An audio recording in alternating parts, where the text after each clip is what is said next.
बिस्मिल्लाहिर्रहमानिर्रहीम। अस्सलाम वालेकुम dear students, I am Asadullah Abro, lecture in physics common boys degree college IT का समंगल। आज हम चैप्टर 1 फिजिक्स फर्स्ट ईयर का जो टॉपिक्स पढ़ेंगे वो है फिजिकल क्वांटिटीज और उसके जो दो टाइप्स हैं, fundamental quantities and direct quantities. तो फिजिकल क्वांटिटीज को हम कैसे डिफाइन करेंगे कि वो क्वांटिटीज जिनको मेजर करने के लिए यूनिट होता है, तो physical quantities which are measure in proper और सुटेबल यूनिट्स। तो वो कौन सी क्वांटिटीज है जिनको मेजर करने के लिए एक प्रॉपर यूनिट होता है।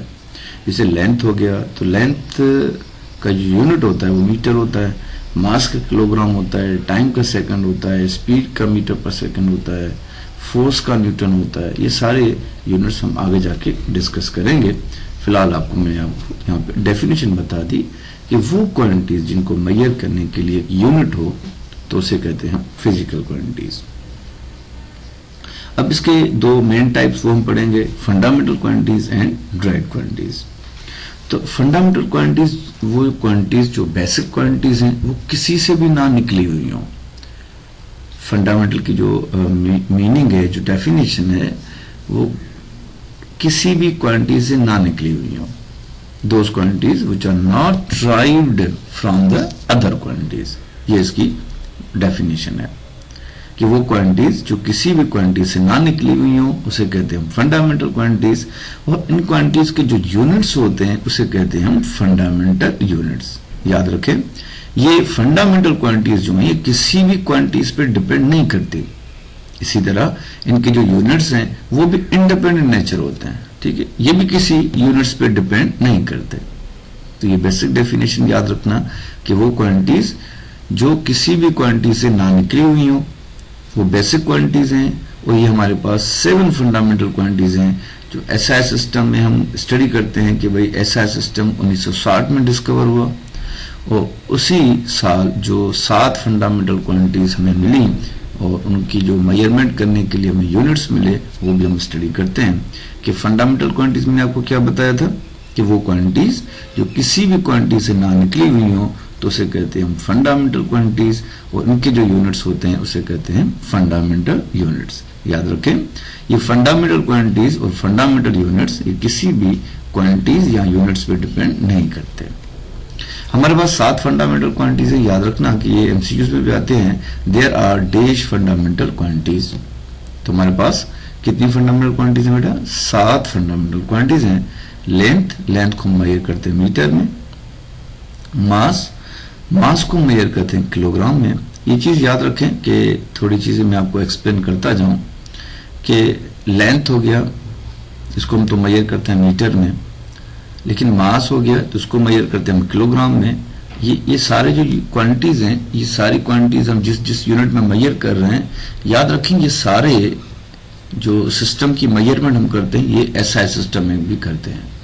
लेंथ का जो मीटर होता है वो एसआई सिस्टम में होता है, मास का यूनिट जो होता है वो किलोग्राम होता है, वो भी एसआई सिस्टम में होता है। ठीक है बेटा, तो मास में थोड़ा आपको बता दूं कि मास हम कहते हैं किसी भी चीज की क्वांटिटी को जो मैटर में मौजूद हो। ऐसी क्वांटिटी जो मैटर में मौजूद हो, तो इसकी डेफिनेशन होती है द क्वांटिटी ऑफ मैटर। मैं इसको यहाँ पे लिख रहा हूं थोड़ा नॉलेज के लिए, the quantity of matter present in a body, so इसे कहते हैं हम मास। इस कार्ड यहाँ पे लिख रहा हूं मैं, इस कार्ड मास। ठीक है बेटा, तो अच्छा इसको हम मेजर करते हैं किलोग्राम। ये देखें, मैं आपको एक मिसाल दे रहा हूं कि आप शॉप पे जब जाते हैं तो कोई भी चीज क्वांटिटी में लेते हैं। जैसे आप 2 किलो चीनी ले ली, आपने 20 किलो आटा ले लिया, तो ये जो क्वांटिटी आप मेजर करते हैं किलोग्राम में, इसको कहते हैं मास। मैं इसको दोबारा डिफाइन कर रहा हूं कि ऐसी क्वांटिटी, वो मिकदार जो मैटर में मौजूद हो, जो मादे में मौजूद हो, उसे कहते हैं मास। आप देखें, आप दुकान पे जाते हैं, दुकानदार से आप बोलते हैं कि भाई मुझे 2 किलो चीनी चाहिए, तो उसके पास आप देखें कि इस कट्टे में 40 किलोग्राम यानी इतनी क्वांटिटी उस कट्टे में चीनी की मौजूद है।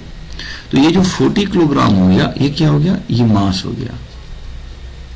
तो आप दुकान पे बेटा जो भी चीज लेते हैं ना क्वांटिटी में, लेकिन किलोग्राम में 2 किलो, 3 किलो, 4 किलो, 5 किलो, याद रखें ये मास कहलाता है। तो किसी भी चीज का जो मिकदार होता है उसे हम कहते हैं मास, और उसको हम किलोग्राम में मेजर करते हैं। और वो डिवाइस जिसमें आप मास को मेजर करते हैं उसे हम कहते हैं फिजिकल बैलेंस। देखें, आप दुकान पे गए, आपने 2 किलो चीनी ले ली, अब ये जो क्वांटिटी है, अब ये दुकानदार इसको मेजर तो करेगा ना, ये शॉपर में डालेगा, फिर इसको मेजर करेगा तराजू में, तो ये इसको मेजर करेगा तराजू में, जिसे हम कहते हैं इंग्लिश में फिजिकल बैलेंस। तो मास को याद रखें, जिसको डिवाइस में मेजर किया जाता है वो होता है फिजिकल बैलेंस। अच्छा, टाइम को मेजर करते हैं सेकंड में, टेम्परेचर को मेजर करते हैं केल्विन में, और इलेक्ट्रिक करंट को मेजर करते हैं एम्पियर में, जो कि वायर्स में से जब करंट गुजरता है तो उसको मेजर करते हैं हम एम्पियर में। अमाउंट ऑफ सबस्टेंस, किसी भी सबस्टेंस का जो मिकदार होता है, मोस्टली जो हम गैसेस का मिकदार मेजर करते हैं वो करते हैं मोल में। अच्छा, उसके बाद है luminous intensity, last quantity. Luminous का मतलब होता है रोशनी, और इंटेंसिटी का मतलब होता है शिद्दत। तो इसको हम इंटेंसिटी ऑफ लाइट भी कहते हैं। तो याद रखें कि जो रोशनी की शिद्दत होती है वो हम मेजर करते हैं कैंडिला में।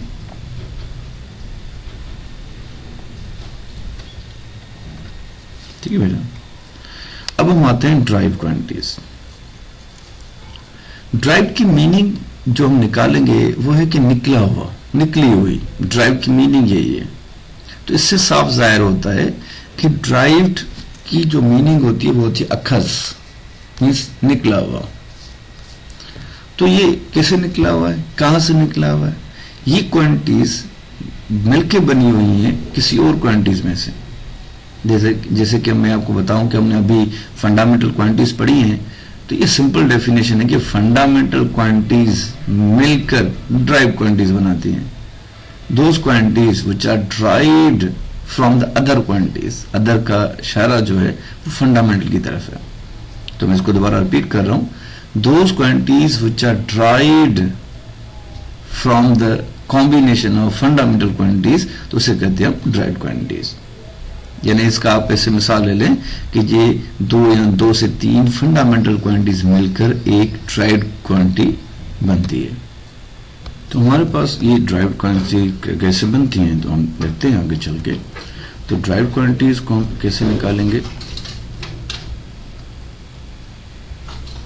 तो पहले इसके मैं आपको मिसाल दे रहा हूं कि ड्राइव्ड क्वांटिटीज हमारे पास स्पीड होती है, वेलोसिटी होती है, एक्सेलरेशन, फोर्स, ये सारी ड्राइव्ड क्वांटिटीज हम सीखते हैं कि ये फंडामेंटल से कैसे बनती हैं। तो ये 2-3 हम एग्जांपल ले लेंगे ताकि आपको समझ में आ जाए। और याद रखें कि ड्राइव क्वांटिटीज के जो यूनिट्स होते हैं उसे कहते हैं हम ड्राइव यूनिट्स, और ये डिपेंड नेचर होते हैं, और ये डिपेंड करते हैं फंडामेंटल यूनिट्स में। 2 या 2 से ज्यादा फंडामेंटल यूनिट्स मिलकर एक ड्राइव यूनिट बनाते हैं। तो हम देखते हैं कि पहले हम ड्राइव क्वांटिटी सीखते हैं कि ये फंडामेंटल क्वांटिटी से कैसे बनती हैं। फॉर सपोज हम लेते हैं स्पीड, ठीक है बेटा। तो स्पीड का फार्मूला क्या होता है, S/T। तो डिस्टेंस का यूनिट क्या होता है, मीटर, और टाइम का यूनिट क्या होता है, सेकंड। तो देखिए ये स्पीड जो है वो ड्राइव्ड क्वांटिटी है, इसका जो ये यूनिट बन गया ये बन गया ड्राइव्ड यूनिट। अब आप देखें कि ये ड्राइव्ड यूनिट है, ये फंडामेंटल यूनिट से बना हुआ है। मीटर और सेकंड ये दोनों फंडामेंटल यूनिट है। अब देखिए सेकंड किसका यूनिट होता है, टाइम का, और टाइम हमने पढ़ा है कि ये फंडामेंटल क्वांटिटी है। और मीटर किसका यूनिट होता है, डिस्टेंस का और लेंथ का भी। तो ये मीटर क्या है, फंडामेंटल यूनिट है। तो फंडामेंटल यूनिट किसका होता है, ये होता है फंडामेंटल क्वांटिटीज का। तो डिस्टेंस, डिस्प्लेसमेंट, लेंथ, ये हमारे पास फंडामेंटल क्वांटिटीज हैं। तो देखें डिस्टेंस और टाइम ये दोनों फंडामेंटल क्वांटिटीज मिलकर एक ड्राइव क्वांटिटी बनाती है। देखिए मैं एक और मिसाल दे रहा हूं आपको, मैं यहां पे लिख रहा हूं वेलोसिटी। वेलोसिटी किसके बराबर है, V/T।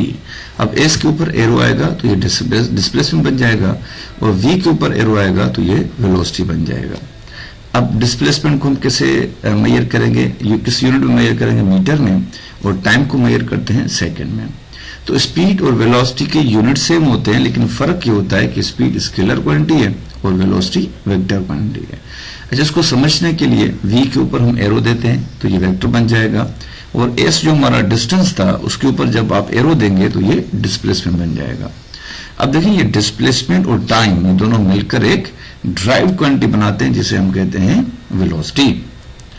अच्छा दूसरा मिसाल में आप ये इसलिए मैं आपको बता रहा हूं कि इसके आपको फार्मूले भी याद करने हैं और यूनिट कैसे निकल रहे हैं ये भी आपको याद करने हैं। एक्सेलरेशन को हम कहते हैं तेजी, और एक्सेलरेशन का फार्मूला क्या होता है बेटा, डेल्टा वी अपॉन टाइम।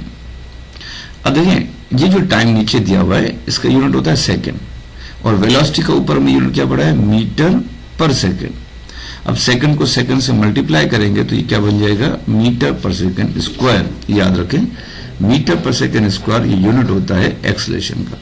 हम इसको ऐसे भी लिख सकते हैं, आप सेकंड स्क्वायर जब ऊपर चला जाएगा तो डिवाइड में से मल्टीप्लाई में तो पावर प्लस है तो माइनस में आ जाएगा। अब हम आते हैं फोर्स पे, ठीक है।